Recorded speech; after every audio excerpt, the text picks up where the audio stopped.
Good morning everyone. आज हम करने जा रहे हैं article 23 to 30 of Indian constitution.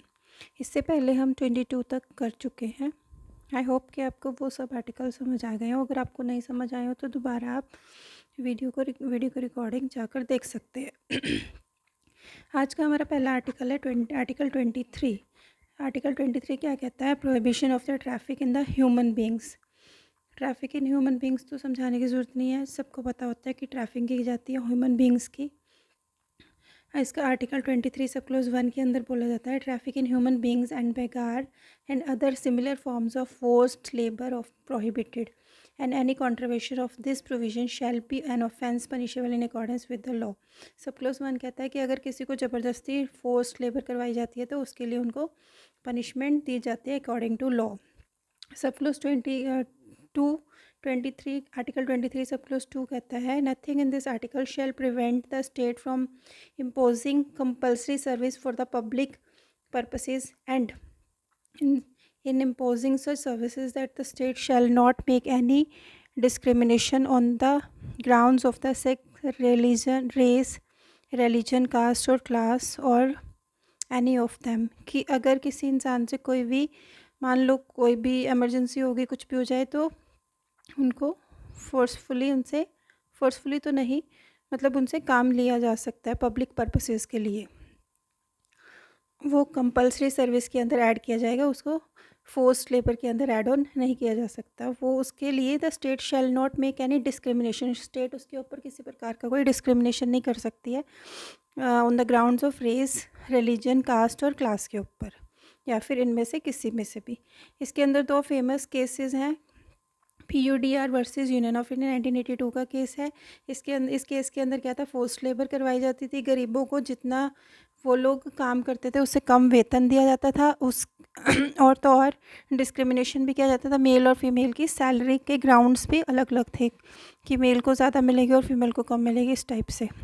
इसके अंदर सेकंड मेन केस था बंधुआ Mukti Morcha versus union of India 1984 का केस है।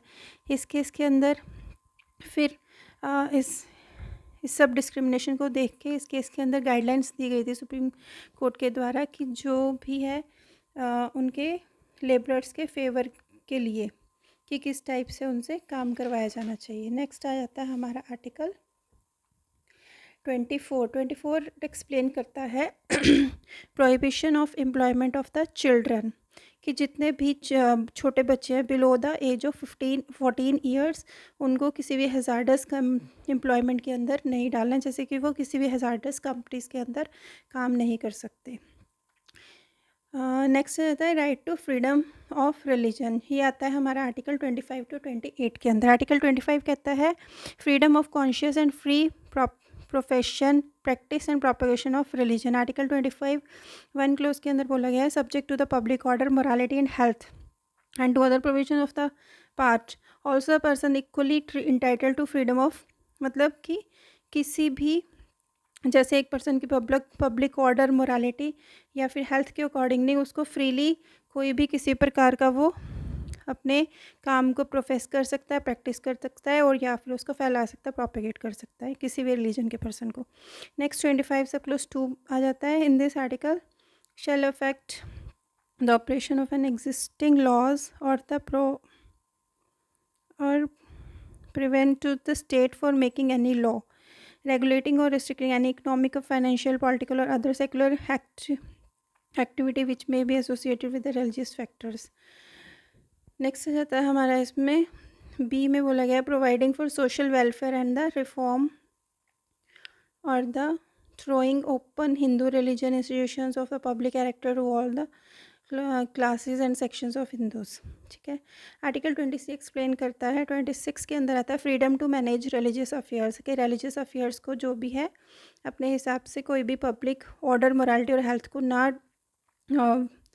ना खराब करते हुए अपने आप को, ये 4 पॉइंट्स बताए हुए हैं जिसमें to establish and maintain institutions कर सकते हैं रिलीजियस और चैरिटेबल पर्पस के लिए।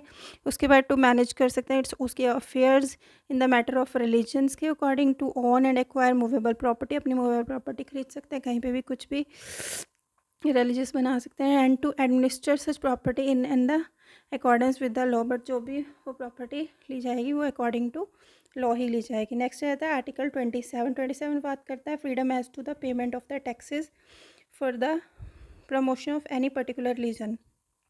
इसके अंदर बोला गया है कि किसी भी धर्म को या किसी भी धर्म के लिए किसी भी पर्सन को कंपेल नहीं किया जा सकता किसी प्रकार का टैक्स देने के लिए। आर्टिकल 28 एक्सप्लेन करता है freedom as to the attendance at religious institutions और religious worship in certain educational institutions.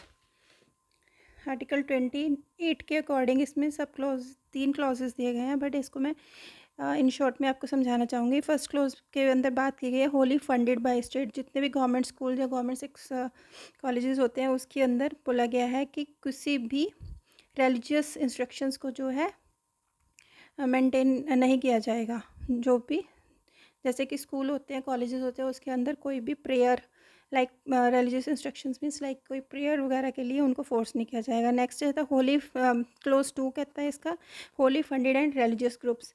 जितने भी होली फंडेड और रिलीजियस ग्रुप्स हो सकते हैं उसके अंदर प्रेयर्स वगैरह की जा सकती है, जैसे कि क्रिश्चियन स्कूल्स होते हैं उसके अंदर प्रेयर्स वगैरह वो कर सकते हैं। थर्ड क्लोज कहता है मिक्सचर ऑफ स्टेट और रिलीजियस ग्रुप्स। जो भी मिक्सचर ऑफ स्टेट और रिलीजियस ग्रुप्स के अंदर आ जाते हैं उसके अंदर जो है वो जो कि स्टूडेंट्स को है फोर्स नहीं किया जा सकता किसी भी प्रेयर को करने के लिए। और साथ ही साथ ये भी बोला गया है कि अगर माइनर्स हैं उनके पेरेंट्स से जो है या उनके गार्डियंस जो भी होते हैं उनसे परमिशन ली जाएगी कि उनको प्रेयर करवाई जाए कि ना करवाई जाए। That's it. एंड नेक्स्ट हमारा आता है आर्टिकल 29 और 30 के अंदर बात की जाती है कल्चरल और एजुकेशनल राइट्स के बारे में। 29 के बारे में अगर देखा जाए तो लिखा हुआ है protection of the interest of the minorities. जितने भी माइनॉरिटीज़ को इंटरेस्ट दिए गए हैं उसकी प्रोटेक्शन के बारे में। 29 क्लोज 1 बात करता है any section of the citizen residing in the territory of India. उसको मतलब कि इंडिया की टेरिटरी में जो भी सिटीजन रह रहा है उसके लैंग्वेज उसकी डिस्टिंक्ट लैंग्वेज उसके स्क्रिप्ट और कल्चर के हिसाब से एज अ सेम राइट दिया जाएगा, उसको सेम ट्रीट किया जाएगा। आर्टिकल 29 सब क्लोज 2 के अंदर बोला गया no citizen shall be denied admission into any educational institutions maintained by the state. के एक स्टेट के द्वारा जो भी बनाए गए हैं उनको किसी भी डिस्क्रिमिनेशन में on the grounds of race religion caste language और एनी ऑफ देम के अकॉर्डिंग उनको जो है मना नहीं किया जाएगा एडमिशन देने के लिए। नेक्स्ट आ जाता है हमारा आर्टिकल 30 के अंदर बात की गई right of minorities to the establish and administer educational institutions all the minorities whether based. Article 13 से क्लोज 1 बात करता है जितने भी माइनॉरिटीज़ हैं वो बेस्ड है रिलीजन और लैंग्वेज के ऊपर उनको राइट टू इस्टेब्लिश और एडमिनिस्टर करने का चॉइस दी गई है। वो अपने आप को अपने अकॉर्डिंग कुछ भी एडमिनिस्टर कर सकते हैं अपनी चॉइस के अकॉर्डिंग। उसके बाद article 31A close 1A added किया गया था बाय 42nd अमेंडमेंट 1978 के अकॉर्डिंग। इसके अंदर बोला गया था state shall endure that the amount fixed by or determined under such law for the acquisition of such property is such as would not restrict or abrogate the right guaranteed under that clause। ये close 1 के अंदर जितने भी उनको rights दिए गए minorities को उनको एब्रोगेट नहीं किया जा सकता। नेक्स्ट रहता है आर्टिकल 30 से clause 2 the state shall not in granting aid to the education institution discriminate against any educational institutions in the ground that is under the management of a minority whether based on the religion और the language. इसी के साथ हमारे article 23 to 30 ख़त्म होते हैं। I hope कि आपको समझ आ गए हो। अगर आपको समझ आया तो please do like my video. Thank you.